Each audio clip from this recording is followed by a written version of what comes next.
Dolomiti Bus e MOM diventeranno una cosa sola? Il trasporto pubblico bellunese e quello trevigiano verranno unificati come accadde per la Camera di Commercio e come hanno fatto anche alcuni sindacati?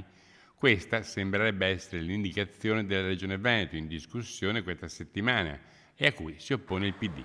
Ci aspettiamo una proposta da parte della Giunta, non abbiamo ancora capito quale sarà. Per la verità nei giorni scorsi, in settimane scorse, si è molto discusso sulla prima proposta della Giunta regionale del Veneto dell'assessore Ruzza, che diceva di fatto l'unificazione del bacino di trasporto di Belluno con quello di Treviso.